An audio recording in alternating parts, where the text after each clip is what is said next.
विद्यालय के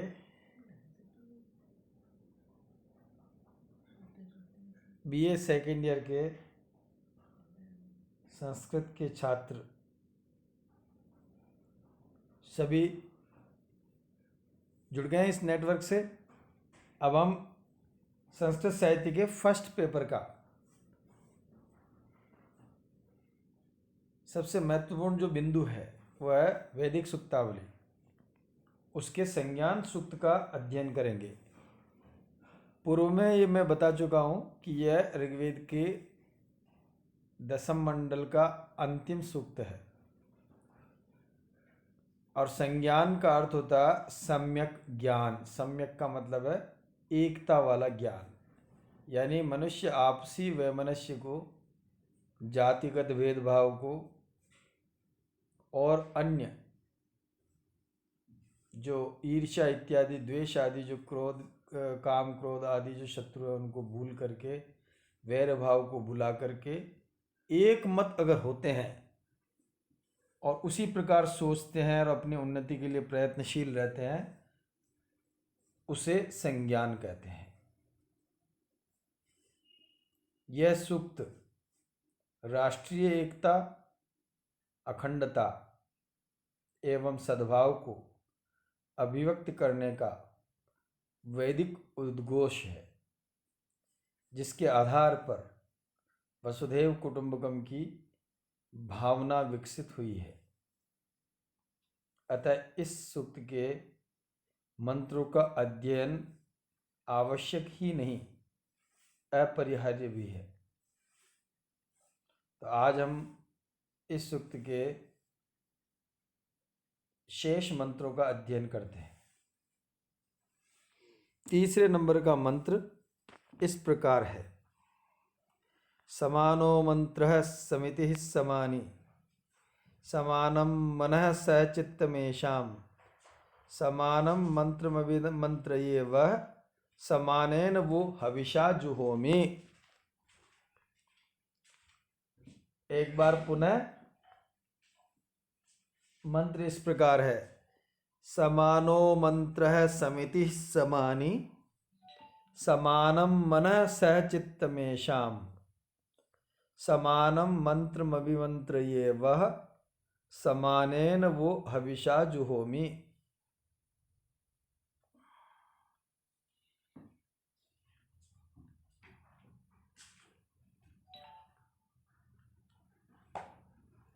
इसमें 18 कुल पद है। इन 18 पदों को ज्ञात करने के लिए इस मंत्र का पदपाठ करना अनिवार्य है। पदपाठ का अभिप्राय है पद का विभाजन। तो सबसे पहले इस मंत्र के पदों का विभाजन इस प्रकार है: समानः मंत्रः, समितिः समानी, समानं मनः सह चित्तम येषां, समानं मंत्रम अभिमंत्रये वः, समानेन वह हविषा जुहोमि। एक बार पुनः पद पाठ इस प्रकार है: समानः मंत्रः समितिः समानी, समानं मनः सह चित्तम येषां, समानं मंत्रम अभिमंत्रये वः, समानेन वह हविषा जुहोमि।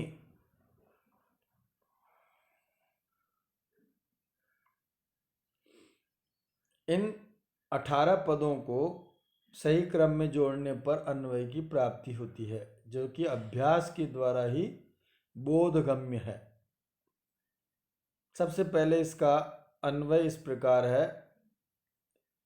इसमें जो पद नहीं आया से सबसे पहले संबोधन है, क्योंकि यह संबोधन में चल रहा है। स्तोतार वह मंत्र समान है, समितिः समानी।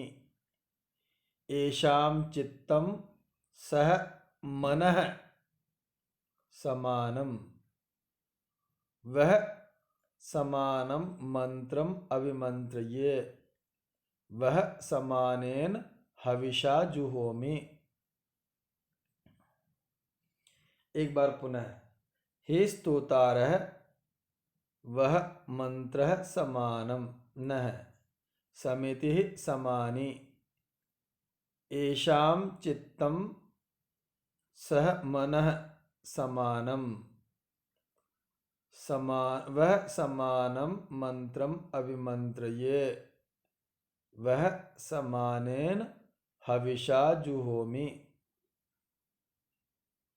इसका अर्थ इस प्रकार है, हे स्तोतागणों, हे स्तोताओं, वह मंत्र समानम, आप सब लोगों का स्तुति या मंत्रणा एक समान होवे, एक जैसा होवे। समिति ही समानी। समिति का मतलब है परिषद या समिति। वो कैसी हो? एक साथ हो।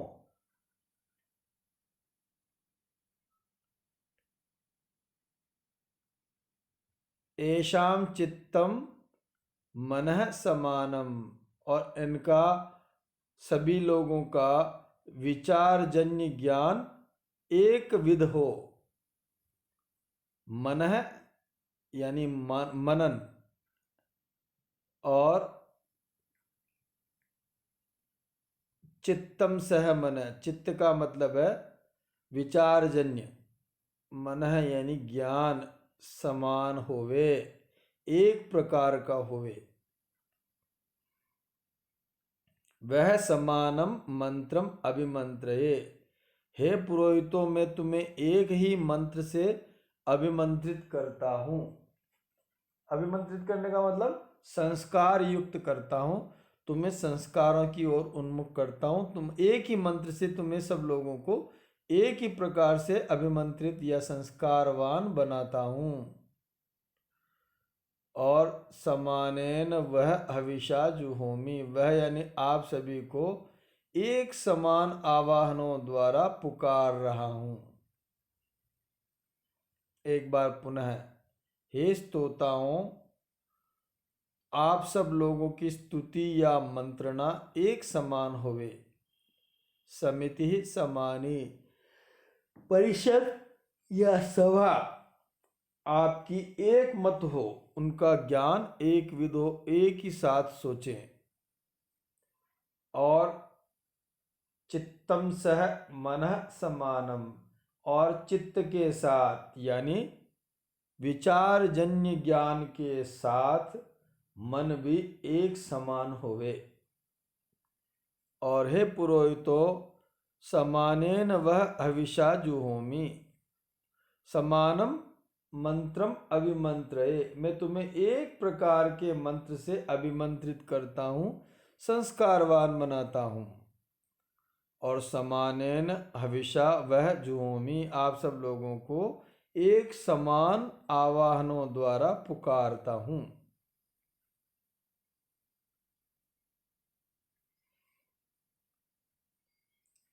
इसकी व्याख्या इस प्रकार होगी। इस मंत्र में संवनन नाम के ऋषि कह रहे हैं कि जो स्तुति करता है, ईश्वर की स्तुति करने वाले यजमान आदि हैं, उनको संबोधित करते हुए कह रहे हैं कि हे राष्ट्र के नागरिकों, पुरोहितों, पुरुषों, कि तुम्हारी जो मंत्रणा है, यानी तुम जो कुछ बात करते हो, विचार विमर्श करते हो, वह एक प्रकार का हो, एक समान होवे। और आपकी जो नियंत्रिका जो परिषद है या सभा है, वह भी एक प्रकार की हो, यानी एक प्रकार का सोचे। और आप सब लोगों के विचार और उस विचारों के साथ जो मन की प्रक्रियाएं हैं, वो भी एक प्रकार की होवे, एक विध होवे। और मैं तुम सब लोगों को एक ही मंत्र से दीक्षित करता हूँ, संस्कारवान बनाता हूँ, अभिमंत्रित करता हूँ। और तुम सभी लोगों को एक ही समान भाव से या मंत्र से पुकार रहा हूँ, आवाहन कर रहा हूँ, आप लोगों सभी को आह्वान है एक ही प्रकार के संबोधन से, जिससे कि आप सब लोगों में एक विध भावना बनी रहे। अब इसमें टिप्पणी इस प्रकार है। मंत्र है, मंत्र किसको कहते हैं? मननात् मंत्र, जिसका मनन किया जाए उसको मंत्र कहते हैं। तो मनन के कारण ये मंत्र मंत्र कहलाते हैं। और मंत्रणा भी जो कि गहन विचार से संभव होती है, अतः मंत्रणा मंत्र शब्द से बनी है। इसलिए मंत्र का एक अर्थ मंत्रणा भी किया जाता है। मंत्रणा मतलब गुप्त बातचीत, गहन विचार विमर्श। इसलिए मंत्र शब्द से या मंत्रणा अर्थ अभिप्रेत किया गया है। समिति ही, समिति का मतलब क्या? सम उपसर्ग ई धातु जिसका अर्थ जाना प्लस कृतिन प्रत्यय और उसके प्रथमा के एकवचन में बनेगा समिति ही। एशाम, एशाम में इदम शब्द है और षष्ठी का बहुवचन है। हविषा, हविष्य शब्द है तृतीय विभक्ति एक वचन। अभिमंत्र, ये अभि उपसर्ग मंत्र धातु लट लकार प्रथम पुरुष उत्तम पुरुष एक वचन। समानेन, समानेन में समान शब्द प्लस तृतीय विभक्ति एक वचन। जुहोमी, हु धातु पुकारना लट लकार प्रथम उत्तम पुरुष एक वचन।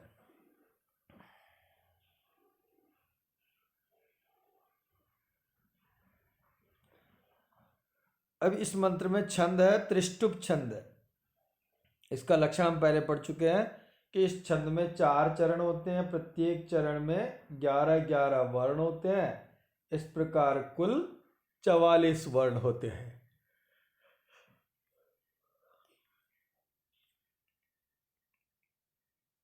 अब आगे का मंत्र, चौथा मंत्र है समानी वह आकूति समाना हृदयानि वह समानमस्तु वह मन यथा वह सुसहासति।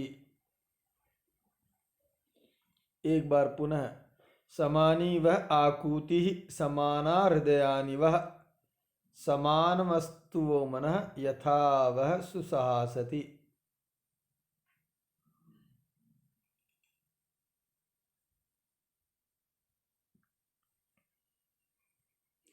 इस मंत्र में 14 पद है, जिसको पद विभाजन के द्वारा ज्ञात किया जा सकता है, पद पाठ के द्वारा। तो इस मंत्र का पद पाठ इस प्रकार है। समानी वह आकूति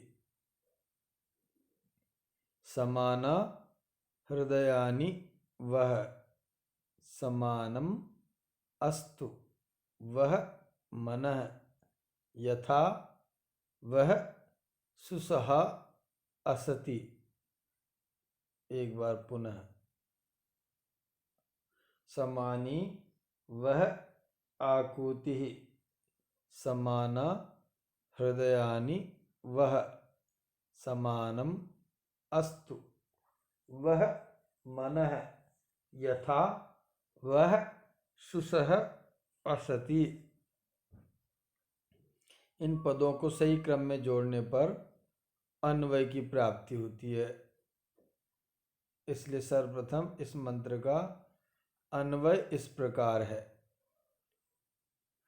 वह आकूति समानी वह हृदयानि समाना वह मनः समानम अस्तु यथा वह सुसह असति। एक बार पुनः अन्वय इस प्रकार है। वह आकूति समानी वह हृदयानि समाना वह मनः समानम अस्तु यथा वह सुसह असति।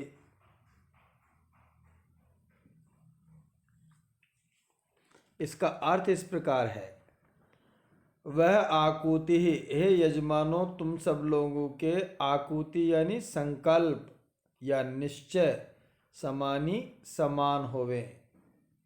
वह हृदयानि समाना, और आप सब लोगों के हृदय भी या अंतःकरण भी एक जैसा होवे। समानम अस्तु वह मन, आप सब लोगों के मन एक जैसे होवे। यथा जिससे, वह यानी आप लोगों का सुसह संगठन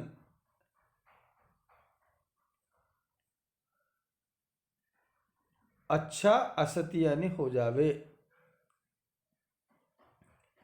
एक बार पुनः, हे यजमानो वह आकुति ही समानी, आपके संकल्प एक जैसे होवे। वह हृदयानि समाना, आप लोगों के हृदय भी एक जैसे होवे, एक समान होवे।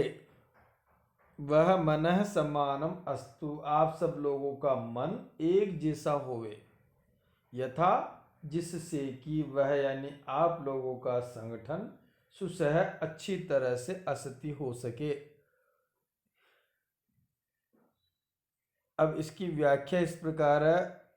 इस मंत्र में संवनन ऋषि सभी व्यक्तियों के संगठनात्मक एकता के विषय में कह रहे हैं। वो मानव मात्र या स्तोतागणों अथवा पुरुषों अथवा अन्य सभी को संबोधित करते हुए कह रहे हैं कि हे इस जगत के सृष्टि के पुरुषों, ये पुरोहितों, ऋत्विजों, विद्यार्थियों, ये सबके लिए संबोधन है। और क्या कह रहे हैं संबोधन में कि आप सब लोगों के संकल्प एक जैसे हुए। यदि संकल्प एक जैसा हुआ, उन्नतिशील संकल्प अगर हुआ, तो लक्ष्य की प्राप्ति भी शीघ्र हो जाएगी। तो आप सभी लोगों के संकल्प एक जैसे होंगे, और आप लोगों के हृदय यानी मन के भाव वो भी एक जैसे होंगे, और आपका अंतःकरण भी शुद्ध और निर्मल एक ही प्रकार का होवे। ऐसा सब होने पर, यानी संकल्प, हृदय और मन यदि एक है, तो क्या होगा? आप सब लोगों का संगठन अत्यंत सुदृढ़ और शक्तिशाली होगा। और जब संगठन शक्तिशाली होगा, तो कलयुग में तो प्रधान है कि संगे शक्ति कलयुगे, संगठन में ही शक्ति होती है कलयुग में। तो आपका संगठन जितना सशक्त और समृद्ध होगा, उतना ही आपको सफलता प्रत्येक क्षेत्र में उपलब्ध होगी। यह इस मंत्र का भाव है।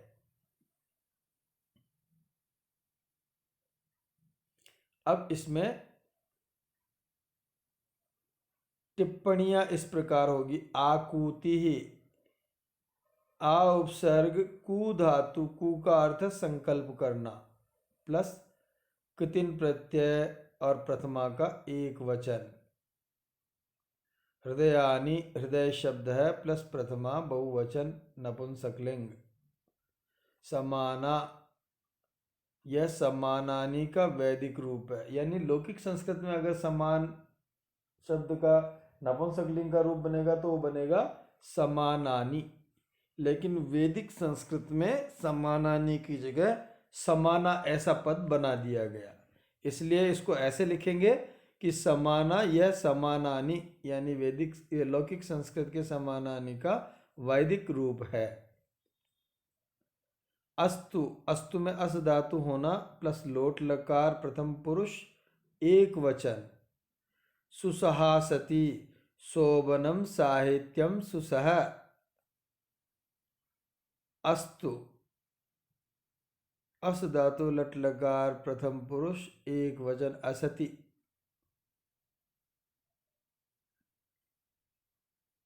तो इसमें असति पद का बनेगा अस धातु लट लकार प्रथम पुरुष एक वचन, उससे पद बनेगा असति। अब इसमें छंद कौन सा है? तो इसमें अनुष्टुप छंद है। अनुष्टुप छंद का लक्षण हमने पढ़ा है कि इसमें 4 चरण होते हैं। इस छंद में प्रत्येक चरण में 8-8 वर्ण होते हैं। कुल मिलाकर के 32 वर्ण इस छंद में होते हैं। यानी जिस मंत्र में 32 वर्ण देख लें, हम लोग गिन लें, तो वहाँ पर अनुष्टुप छंद जानना चाहिए। यह मात्रिक नहीं बल्कि वर्णिक छंद है, यानी वर्णों की गिनती के आधार पर हम इसको ज्ञात कर सकते हैं। धन्यवाद।